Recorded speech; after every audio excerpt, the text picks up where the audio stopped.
I was notorious for creating characters that had the most ridiculous, like had a secret in their backstory. Ooh, And I would keep that secret for like 8 months. Like I'd keep it as long as I could. The best feeling, you know, is when we're all live, streaming live on, you know, Twitch, and my character drops this bomb of a backstory moment, and seeing everyone's reaction in real time as they're like, "Are you kidding me?"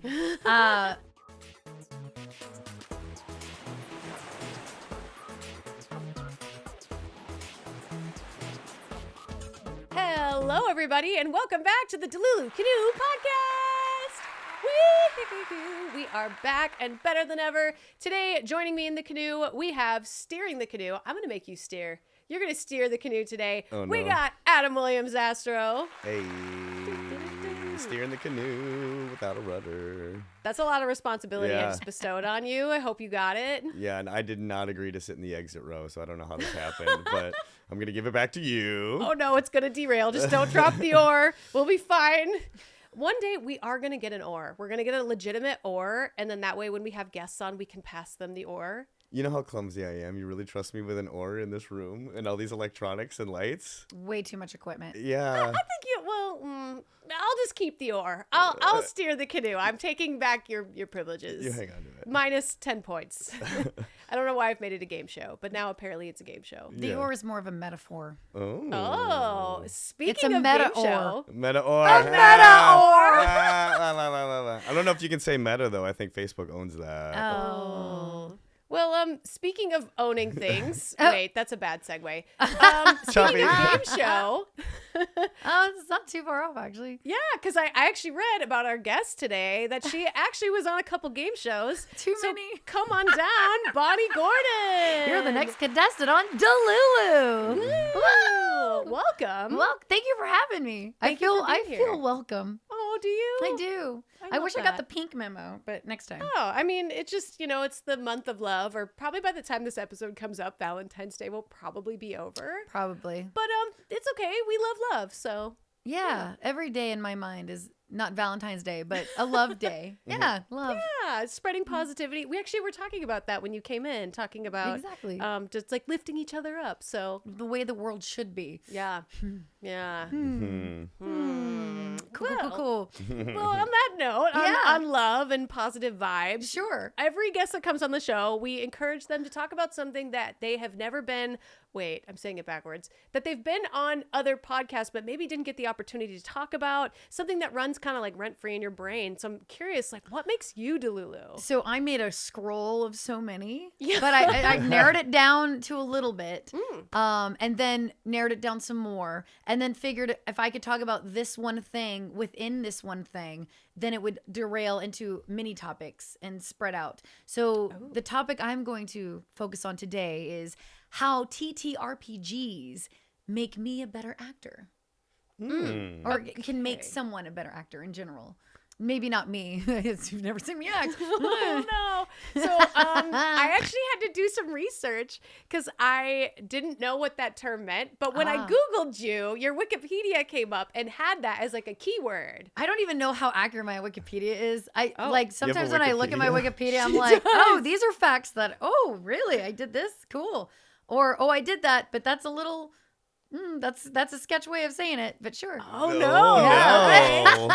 Interesting. So everybody goes to Wikipedia. Yeah. if you Yeah, watch it like right now. immediately I'm right sure now. I've like edited around it. I don't know if we know how to edit it. I've probably like submitted like, maybe word this differently. I've had to do that on my IMDb because there's somebody who keeps writing like a fake bio about me for my IMDb. Oh, wow. They claim that I'm like 40 and I have 3 kids and Oh that I'm my like gosh. a washed up actor. So I'm like, That's I kind of want that bio. Do you? I feel like it's better than like she's almost 40 and a crazy cat lady. And I'm like, wait, go back to the, like, let me look established with a house and family. a house and 2 kids Yeah. and I'm married. Yeah, it's Yeah. strange, the haters, what they do. But I mean, your Wikipedia had, what was the acronym that you just said? TTRPG, tabletop role-playing game. So that like Had to look that that up. includes, the most popular one that most people know about is D&D. D&D, right. Yeah. The Dungeons and Dragons. Mm-hmm. But there's so many different ones, Starfinder, Pathfinder, not fun. Yeah, Pathfinder, Star Trek Adventures. Oh. There's different types of systems like the Cipher system. Modifius makes a few. There. Oh my gosh, I wish I should have taken notes and like come prepared with note cards. There's so many different types of TTRPGs. Yeah. Kids on Bikes. There's different. That's like an 80s like. You know, kind of gives you like the Stranger Things or like the Goonies feel, like the horror aspect, but like in the 80s.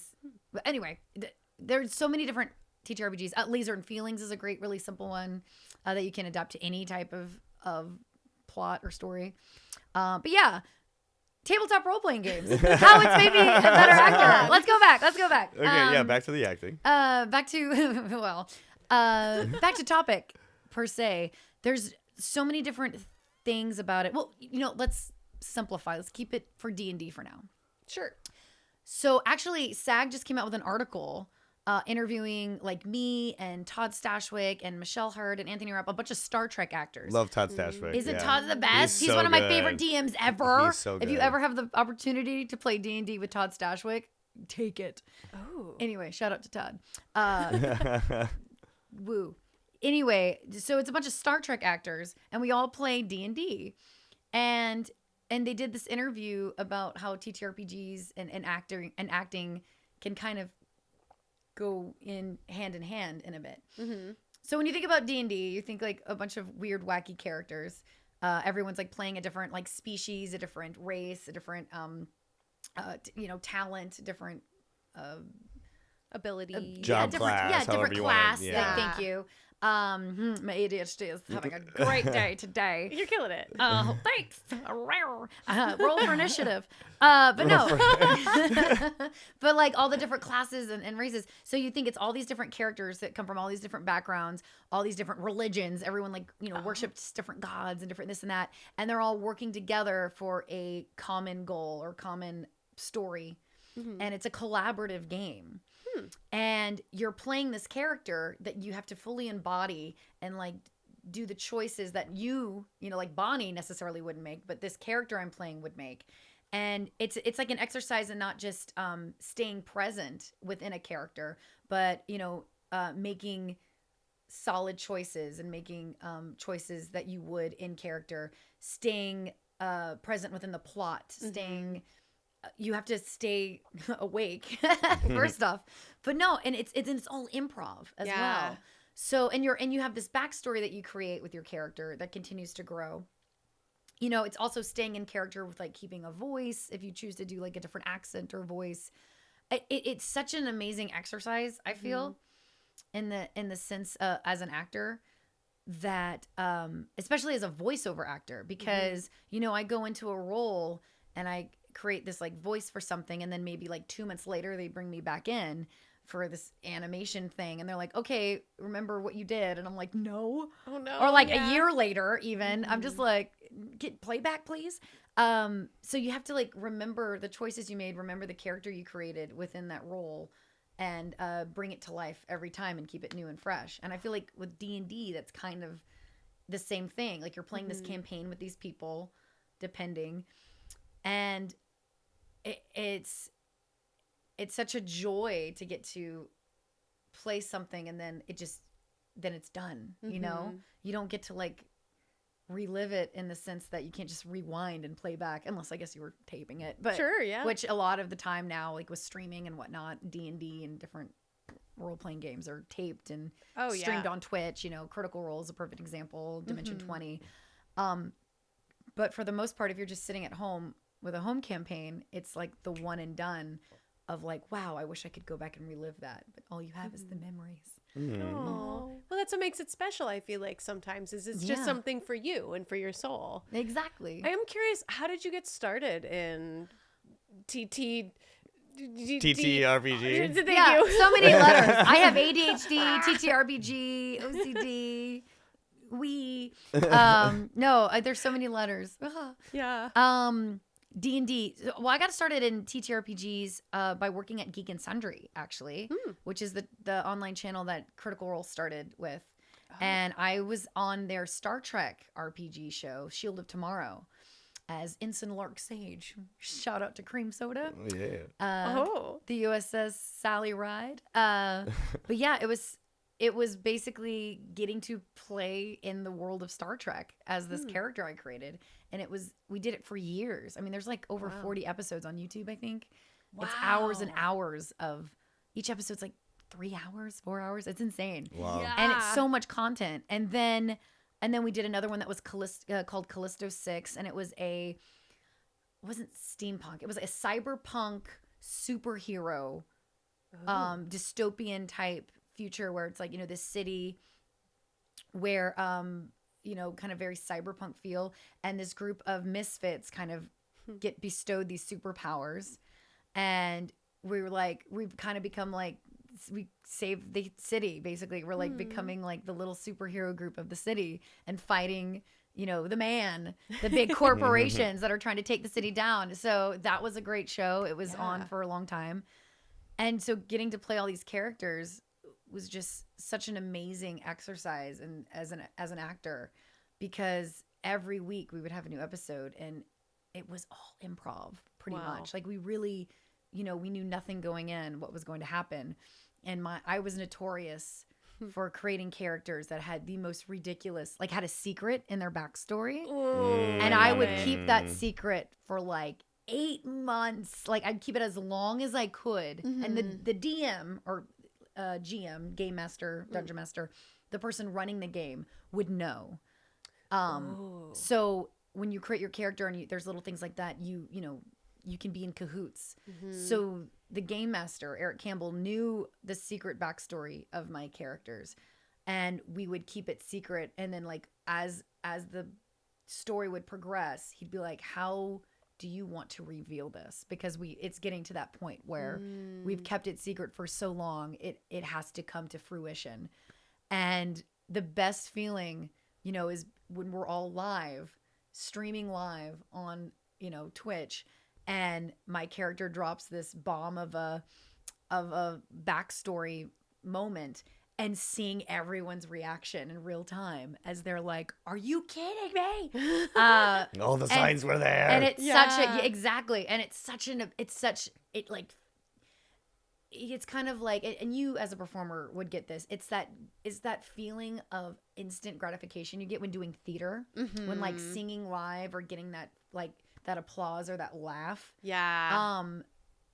I get that same energy surge playing like a D&D game. Oh, that's because so cool. Because making like a wild choice, and not only having your acting choices be a part of it, but the choices of the randomness of the die, seeing if you succeed or not, trying to make this wild decision happen and failing miserably is the best. No, the best are the fails. Really? Oh yeah. Oh yeah. Wow. See, I have never played like Dungeons and Dragons. This is like a world that's like very foreign to me. You would love it. That's what I hear a lot, is that I it. would really like embrace it and have fun with it. Yeah. Yeah. I think you would, and I think you'd be really good at it too, because you are the type of person that would just no, you would, because you're very playful, and it's not about being like good at improv or being a good actor. It's just committing to like what you create, you know? This is really funny because like Adam and I have talked a lot about it, because like we've had a lot of our like mutual friends like want us to like be in their guild and play with them, and Their like, guild, sorry, or It was whatever so they cute. want to call That was it. great. You know, No, that was- everybody's got a term for it. I love it. What is it called? campaign, usually. Campaign. But it doesn't matter. Guild is like it's close. It's close. It But actually is. Yes. they always like want us to play because like we are actors as well. But I always get like really shy about it because I do really well with improv when there's rules. So like in high school when we would play like improv games and like the only rule is like you can't say no, I would do horribly because I need more rules. But when I worked at Walt Disney World, and when you're in their entertainment department, there are so many rules of like things you can and can't talk about. I was a cast member as I well. thrived so much because I loved the rules of like, well, I can't have that answer because that would be out of character. We'll have a magical day. Yeah. But welcome to the magical world of Disney. Well, but that's where like the We can your improv rules come in right the here. characters. Yeah. Your rules come in like your character descriptions. Exactly. And, like, the stuff So that you're creating. You So create your own rules, Yes. which means Ooh. that, Yeah. exactly. So, for actually example, really if you're like it. playing a paladin who's like lawful good, if that makes sense, like their alignment is lawful good, meaning like you would never want to break the law. Like you are like, Ooh, okay. you are the paladin. So your rules in the sense of like, if the rest of your, band of misfits decide they're like, oh no, we're going to break into this. And you're like, well, wait a minute, we need to read, then it becomes that fuels your choice of like, no, we need to do this the right way. Okay. And not the corrupt way. I always play chaotic good. Yeah. I'm the type of Ooh. person that like wants to do the good thing, but I'm not afraid about breaking the rule. Like I'm like the Robin Hood mentality of like, I don't have to follow the law if it's the right thing to do. Right. The law is stupid. Yeah. Yeah. I So mean, there's like, you get to like kind of pick the label of like your characters, like you motivation. could be chaotic evil. You could be like a little like chaotic evil goblin who just is like wants to cause chaos forever. Why is it so Chrissy coded? Yeah. Like Goblin is so her coded. But then a lot of the fun comes in like the creativity of what you're doing. Like if you're in a dungeon and you're like, there's too many vampires and we only got one vial of holy water, but you have a fire mage, so have the fire mage boil the holy water and create Mist. holy water mist in Yeah. the dungeon. It's literally whatever you can think It's like of. it's such a great exercise in problem solving and Yeah. like solving puzzles, even though there's not always a puzzle. It's not like a physical puzzle. It's like My a favorite mental puzzle. My yeah. favorite class to play is the bard, Ooh. who are kind of like the like doo-doo-doo of the groups.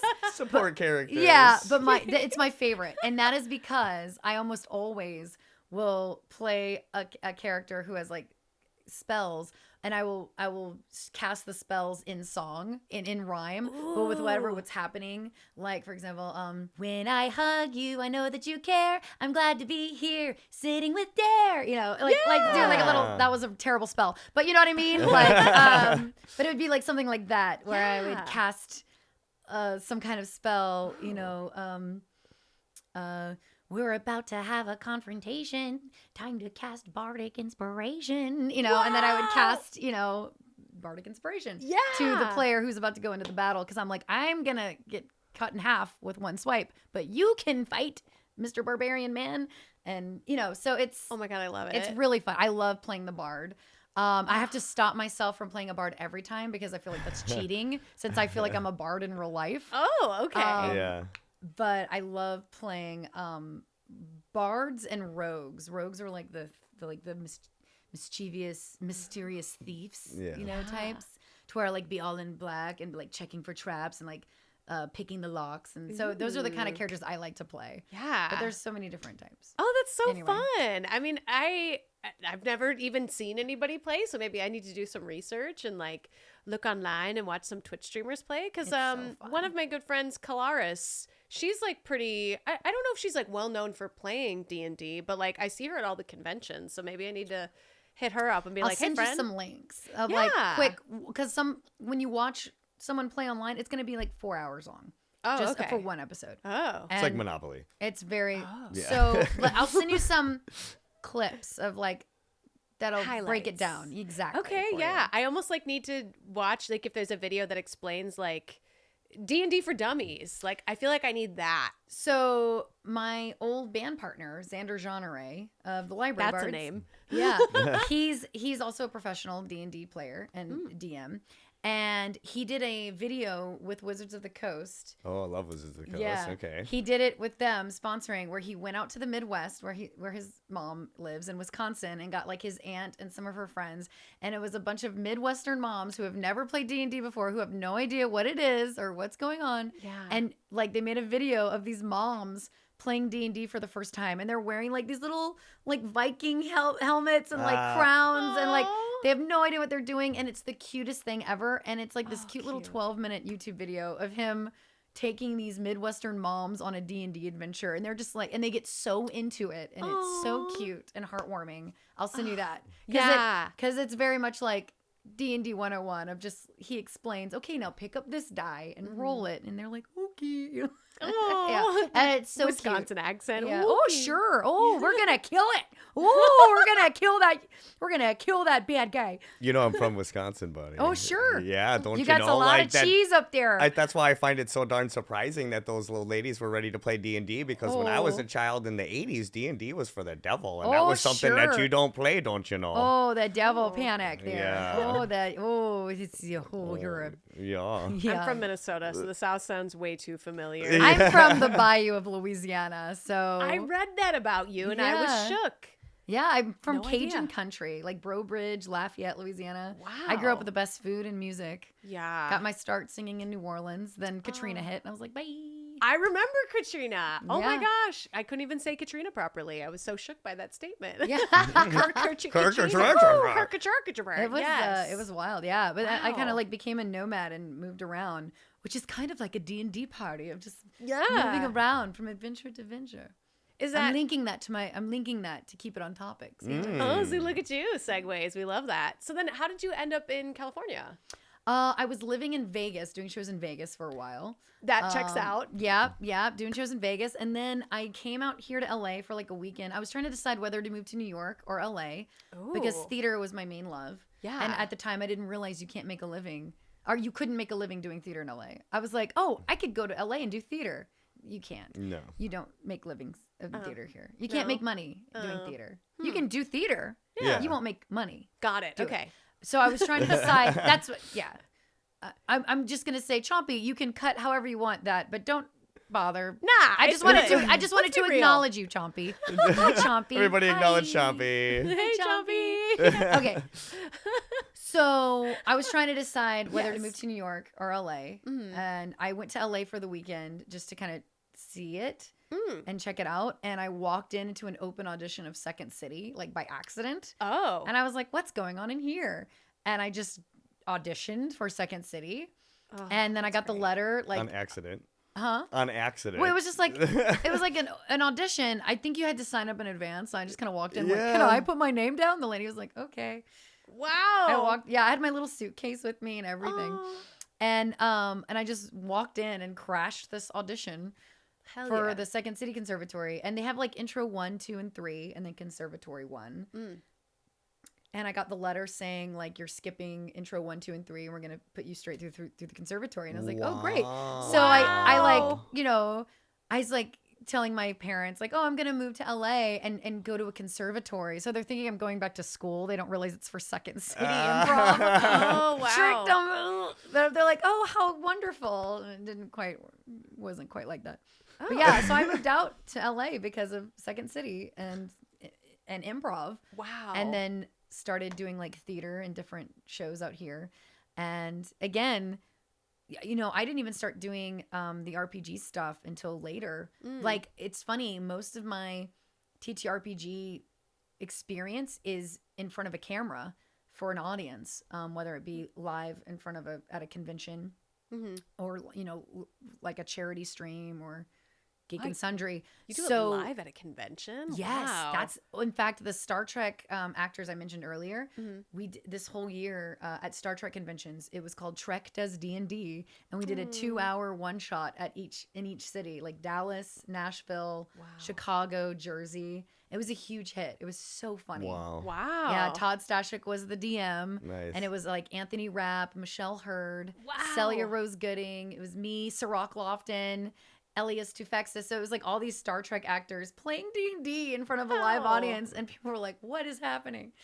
That's so cool. And it was Yeah. hysterical. It was so funny. Oh, And it that was is such so a joy cool. to share a stage with such strong actors too. Like, that's the thing, is when you're in a room with people who like want to play, it just makes it so much joyful for everyone. That's like how I feel when I have a self-tape and it's something that I need someone to like bounce off of. I'll bring in Adam because Yeah. like there's kind of this like rumor that like, oh, like don't act with actors that are better than you or actors that are really good because it makes you look bad. Where I firmly disagree that like when you act with somebody who you look up to or like you want to be like, it makes you way better. It makes you want to be better. Yeah. And it makes you, you know, I'm not saying that you would do that for me, but just kidding. But now I'm curious. Like, I need to do a self-tape with Adam. I almost never get on camera auditions, though. All of my auditions are voiceover, mostly. See, I've had like 2 voiceover auditions, and then everything else has been on camera. So I wonder if that's just my agent, or I don't know how that works. I would love to switch that. I don't get any on-camera auditions. It's so frustrating. And I want to do more on-camera stuff. Yeah. And it's getting to the point where I'm just like, hey, pick me. Oh, I mean, you have such a presence, so I'm really surprised. And I wonder if it's just maybe like an agent thing. No, it's a lot of, sadly, it's this industry. Another reason why I love RPGs is you can do anything and be anyone when you create your character. But I'm, on the curvier side in LA.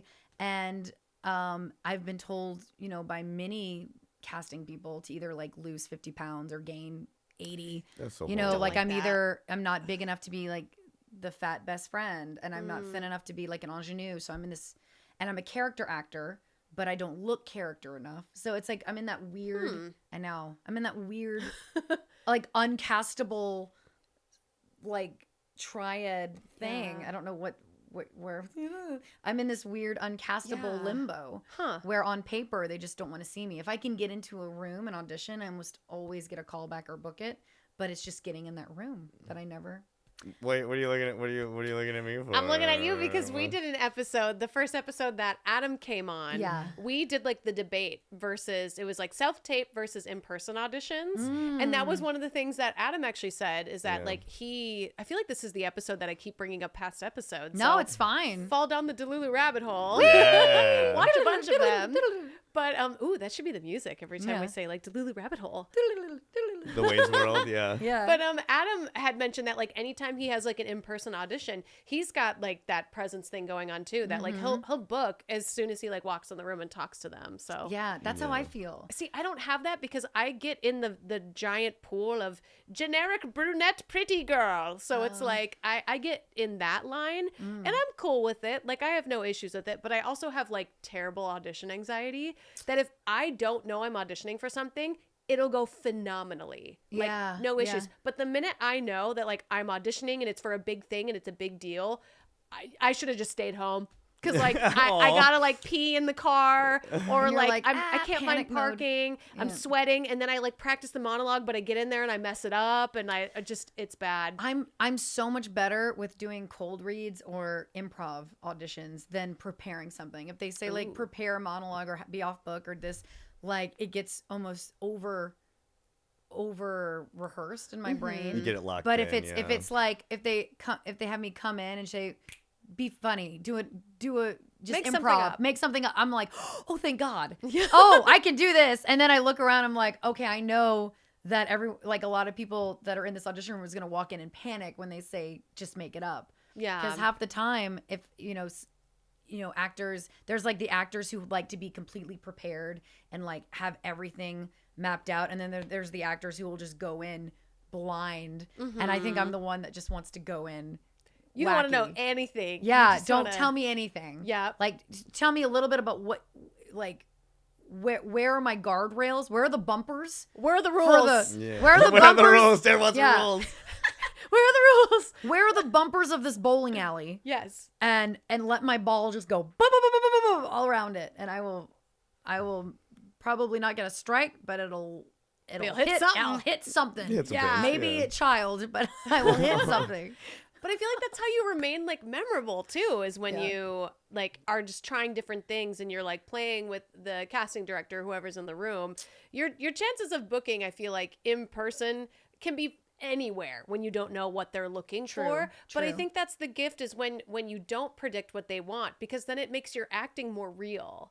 When you don't know, like, oh, they're looking for young ingenue. Oh, they're looking for leading male. Yeah. When they let you play, because then you get to actually show what you think you can do. I tend to go the opposite of what they want on accident. Like they'll be looking for like young ingenue, but hello, and I'm coming in as like, hey, oh my goodness, is this what? Prince Charming, and they're like, yeah, she's like 20 something. I'm like, oh, right. My bad. My bad. Transition. Yeah. Like, oh, so you didn't want Carol Channing. Oh, my bad. You start watching an old lady with my her goodness. walker? What do you mean? Those are some of my favorite No RPG characters to play. Yeah, but where am I supposed to go? You know, you're lost and Oh, confused. yeah. It's so good. There was a D&D one shot I did at the Comedy Store where it was like a Halloween episode, and I played a tabaxi, which is a cat, like a cat species. Okay, It's a cat. okay. So I know. I heard tabaxi, and I was like a taxi cab that smokes cigarettes. Yes, yeah, tabaxi. like what's going on? Yeah. And so I was a cat Yeah. person, and I played it as an old lady. So I was a literal old cat lady. And then they met with the bad guy, and like we're trying to like calm this lady down, and I was like, I start making biscuits, so I start massaging her, and then we ended up dying. But spoilers. If you watch that episode, spoiler. We all died. But I made biscuits on the villain, and like, let me help you relax. I'm gonna make some biscuits. So that was a chaotic evil. Oh, good. chaotic good. Always chaotic good. Oh, chaotic good. I Just always make play it chaotic. good. I think I'm chaotic good in real life. Yeah, just I can see that. I'm kind of like a hobbit in real life, not height wise, but like I feel like I would feel very much at home in the Shire. Oh, Like, okay. drinking mead and dancing around a fire and I've and also like not, having second breakfast, and I've also not seen that movie. it's okay. I'm gonna like steal you away It's for not a okay. week and just like open your brain to so many nerd things. Oh, I'm excited. I need more nerdisms. I kind of stick to like the Pokemon and the That's good Pikmin too, and though. Nintendo. That's it's, good. It's good. Like I've dipped my big toe into that pool, and then I've just decided my big toe's not coming out, which is not good. I need to experience more nerdism and more culture and society. But My love for Lord of the Rings was when I was very young, and I okay. used to call myself Bonnie Baggins and like run around my room. Bonnie Baggins. Yeah, I used to run around my room with like a little pocket knife, or not pocket knife, like a butter knife as my sting, and like run around and like look for orcs in my bedroom. Aw. And yeah, that's how much friends I had. Well, we can get you some more friends. Oh no, I'm because- good now. Like now it's cool to be a nerd. Back then they were like, "Who's the weirdo talking to the tree?" Yeah. That was me. I feel that. I was like, when Pocahontas came out and Grandmother Willow started talking, I was like, oh, she exists. Yeah. I know the trees can talk back. Well, we want our audience to talk back to you, so let them know, where can they find you on social media? I'm easy to find. Just search Bonnie Gordon. At Bonnie Bell G is like my Instagram, my Twitter, my TikTok, my Blue Sky, my X's and O's, my whatever the social medias are. Yeah. I have a Patreon under Bonnie Gordon where I do a lot of nerdy comedy music. That's like my main thing, which is why I feel like I'm a bard in real life, so it's kind of cheating. When you sang Wrecking Ball, but instead Pokeball, I will never forget that performance. It was He threw so me like good. a Pokeball. That was for you. It was so good. It was just for you. I was like, you showed up in full, like, What was I? I don't remember. it was at karaoke and you showed up in full Pokemon attire, and I was like, I'm gonna sing this for Dare. As and one I sang Miley Cyrus's Wrecking Ball, but it was Pokeball. Yeah, it was so good. Honestly, like, you have an album out too, right? Can they listen to your music on 3 Spotify? albums. Go 3. listen to her sing. Yeah. Like, you're probably, out of like everybody I know, like the most talented singer I know. So Oh my like gosh. check her out. That is a compliment, because have you heard this one sing? But I have 2 comedy albums with my comedy band called Library Bards, Okay, I love that. and it's all parody. So it's all parodies about like Lord of the Rings, D&D, Star Trek, Star Wars, Pokemon, Power Rangers, Jurassic Park, you name it, we sing about it. Wow. So it's all parodies about those fandoms. And then my solo album is called Con Artist, Oh, Yeah. okay, I love that too. because I'm always at conventions. That's pretty I'm a I like con artist. I'm at a con. And you make art. No, that's the first song is called Con Artist, and you think I'm singing about a criminal, and then if you listen to the words, every lyric has a double meaning about art. Like, you're the next one to be framed. He's a quick drawn son of a gun. His weapon full of lead, pencil. And so all the lyrics are a double meaning of art. And so I'm singing that I'm in love with a con artist, and it's an artist in Artist Alley at Comic-Con. I love this so much. I will eventually make a music video for it when I get a budget. Oh my gosh. I want to be in it. Oh, absolutely. Even if I'm just a person walking by or like somebody buying because the it's going to be art. like the whole music video is like a film noir, black and white, but with like Sin City splashes of color. Yeah. And so then I'm going to be like the detective looking for this wanted person. So I'm going to need like mobsters and like different, it's going to be very Dick Tracy feel, like a graphic novel comic book. I'm obsessed. Yeah. And then at the end you realize that it's just the artist is drawing the comic that we're watching. And I'm walking down the alley, and then it fades into an actual artist alley, and I'm in the cosplay of the character that he's drawing. Oh my God, I'm obsessed. Yeah. I'm obsessed. I need to be a part of this. Wow. I need to be a part of this. Spoilers, that'll be the music video whenever I can afford it. It's going to be great. Well, if you check out Bonnie's Patreon, you can help contribute to the music video. There you go. There you go. That's smart. I like that idea. Speaking of Patreon, we actually have one for Delulu Canoe, and you all asked the questions that we're going to be asking Bonnie. So be sure to check out DeluluCanoePod on Patreon. Check out Bonnie Gordon's as well. And thank you, Adam, for being here. I'm so sorry I didn't let you talk very much this episode. No, that's okay. I mean, you're talking about all stuff that I like, and you didn't know anything about it. So it's nice to, like, because she's, like, way more But into I feel that terrible. than I am. Because No, once you're I great. start, Oh. you have to, like, there's a trick I tell my friends, mime time. Like, they have to tell me that to know that I'm talking too much. No, I'm just here to push you're the buttons. guest. It's fine. Yeah. And he's producing, but I Yeah. feel bad I didn't throw it to you once. So I'm so sorry. I was just in, Back to you, Adam. I have nothing to add. Like, What's she your parting added words? everything. That makes me want to get back into TTRPGs a little bit again. It's been Can we play? a long time since I played, definitely since I was a kid, and Aw. I feel like I keep talking about this IP on this podcast, but my favorite IP of all time, Legacy of Kain, is having they're having a fan-funded project for a TTRPG based in the world of Nosgoth that I'm really excited for. So I'm looking forward to that. You know what RPG I'm gonna run for you, because I know you'll understand the world. I run a game of Lasers and Feelings, very easy rules, like just play it with like 6-sided die, very easy. Create a character that you would find in Alice in Wonderland. Ooh, that's okay. not a famous character, and then I run it, so I'm the game master, and you'll meet everyone, like the Mad Hatter, March Hare, the White Queen, the Queen of Hearts. Okay. And I'll play everyone, the Cheshire Cat, everyone, and you'll meet all of the characters along the way. Cool. And you get to play, and you have to like help them find the White Rabbit. Oh, I love that. Yeah. Oh, it's a fun one that I've run it a few times, and every time I run it, it's completely different. Whoever plays with it, whoever plays it, because they always make choices, and I'm like, oh, was not prepared for this, but it's so much fun. Yeah, and people I are think weird. you would have so much fun because it's Wonderland, so anything can happen, and Yeah. like you can just kind of go wacky with it. So, well, come join us on Patreon because we're about to go wacky with it. ooh, let's go. All right, everybody, stay Delulu because we know that it's the Salulu, and we'll see you on over on Patreon so we can get some of these spicy questions going. Spicy. Oh my.